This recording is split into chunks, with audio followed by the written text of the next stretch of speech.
ಕಾಲುಂಗ್ರ ಹೆಣ್ಮಕ್ಳು ಯಾಕೆ ಹಾಕಬೇಕು ಅಂತ ಮದುವೆ ಆದ ಹೆಣ್ಮಕ್ಳಿಗೆ ಅದೊಂದು ಲಕ್ಷಣ.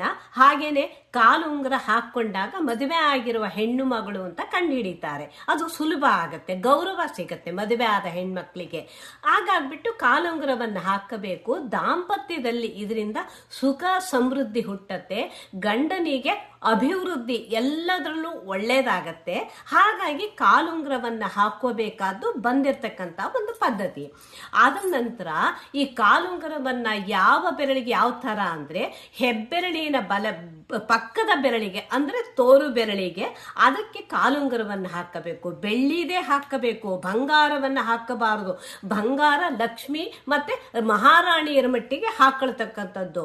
ಹಾಗೇನೆ ಕಾಲುಂಗ್ರವನ್ನ ಒಂಟಿ ಹಾಕಬಾರದು. ಸುತ್ತಗಾಲುಂಗ್ರ ಅಂತ ಸಿಗತ್ತೆ, ಅದನ್ನ 2 ಸುತ್ತು ಅಥವಾ 5 ಸುತ್ತು ಇರೋ ಕಾಲುಂಗ್ರವನ್ನೇ ಹಾಕೋಬೇಕು.